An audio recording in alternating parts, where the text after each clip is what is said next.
अस्सलामुअलैकुम प्यारे तलबा, और आप तमाम तो खैरियत से हैं ना। और आप तमाम को सबसे पहले मैं ये बात पेश करना चाहती हूँ कि तमाम 9वीं जमात के तलबा को मुबारकबाद। क्यों मुबारक? क्योंकि 8वीं जमात से तलबा 9वीं जमात में दाखिल हो चुके हैं, इसलिए तमाम तलबा को मुबारकबाद पेश कर रही हूँ। इसलिए आप लोगों को सबसे पहले 9वीं जमात की उर्दू में फ़र्स्ट वीडियो है ये आप लोगों का, और पहला सबक है कब तक मेरे मौला। क्या है सबक? कब तक मेरे मौला। लेकिन आप लोगों को सबसे पहले इब्तदाई तालीम दी जाती है, यानी बेसिक एजुकेशन। बेसिक एजुकेशन आप लोगों को जितना आसानी से आप लोग इस बेसिक एजुकेशन के वीडियोस को सुनेंगे, आप लोगों को रीडिंग राइटिंग बहुत ही साफ़ आती है। क्योंकि सबसे पहले आप लोगों को बुनियाद अच्छी होना चाहिए। बुनियाद सही रहे तो हम दीवारों को किसी तरह भी मजबूत बना सकते हैं। अगर बुनियाद ही सही नहीं रहे तो आप लोग कितनी भी तालीम हासिल करो, क्या है ये वेस्ट है।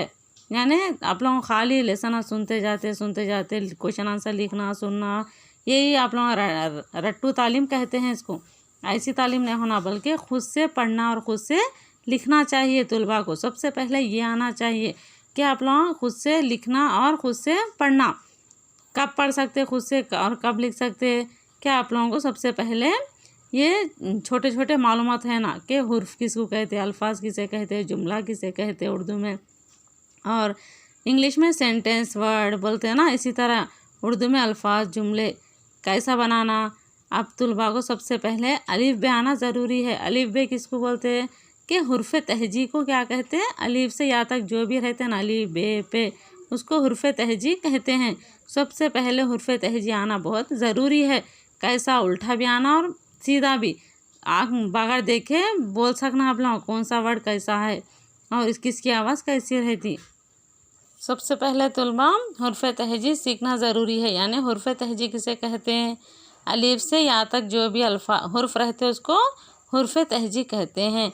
सिंगल वर्ड को हुर्फ कहते हैं। यहाँ पे हुर्फ वो तो एक ही है ना, अलिफ बे, ये सिंगल वर्ड है, इसलिए इसको हुर्फ कहते हैं।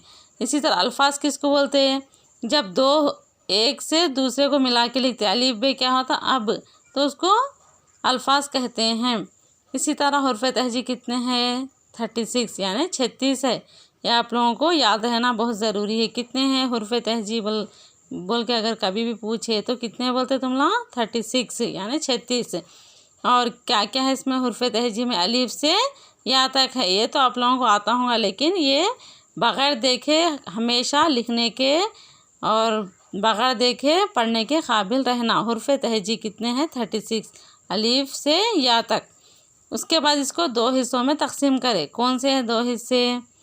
फर्स्ट हिस्सा हुर्फ इल्लत। हुर्फ तहजी को दो हिस्सों में तकसीम करें। हुर्फ इल्लत एक है, हुर्फ सही। हुर्फ इल्लत क्या है? अलिफ वाव ई। ये अलिफ, ये जो हुर्फ तहजी है ना, इसमें से क्या क्या निकाले? अलिफ और वाव ई, ये तीनों को निकाले। ये तीन क्या कहलाते हैं? हुर्फ इल्लत। इंग्लिश में इसे वावल्स कहते हैं। क्या बोलते हैं? वावल्स। अलिफ वाव ई क्या है? ये वावल्स। और अलिफ वाव ई को निकालने के बाद बाकी के जो भी हुर्फ रहते हैं उसको क्या कहते हैं? हुर्फ सही। जैसे इसमें अलिफ है क्या? नहीं है। और वाव है? नहीं है। इसमें ई है? नहीं है। इसी तरह हुर्फ इल्लत क्या है? अलिफ व ई को निकालने के बाद बाकी के जो भी हुर्फ बचते हैं उसको हुर्फ सही कहते हैं। इसी तरह तलबा को ये आना बहुत ज़रूरी है। और इल्म हिजा किसे कहते हैं? यानी इल्म हिजा वो तो एक जनरल मालूमात है। जनरल मालूमात आम मालूमात है। आम मालूमात यानी हुर्फ की आवाज़ों और तहरीरी शक्लों को इल्म हिजा कहते हैं। क्या? हुर्फ की आवाज़ अलग रहती है और तहरीरी शक्ल भी अलग अलग रहती, इसको क्या बोलते हैं? इल्म हिजा। यानी अलिफ क्या है? अलग है हुर्फ, और इसको पढ़ने, इसकी शक्ल भी अलग है, इसको पढ़ने में भी अलग है। बे की शक्ल भी अलग है, पढ़ने में भी अलग है। तो ये क्या कहलाते हैं? हुर्फ की आवाज़ों और अलग तहरीरों को इल्म हिजा कहते हैं। तलबा अच्छी तरह मुझे ये ज़रूर बगैर देख के लिख के बताना है। आप लोगों का होमवर्क है। क्या है होमवर्क? के अलिफ से या तक बगैर देखे लिख के बताना है। देख के नहीं, बगैर देख के। क्योंकि कौन से तलबा कौन सी गलती कर रहे हैं मालूम होता है अलिफ बे में भी। और इसके बाद ज़ेर ज़बर पेश का मैं नेक्स्ट क्लास में सिखाती हूँ आप लोगों को ज़ेर ज़बर और पेश के बारे में।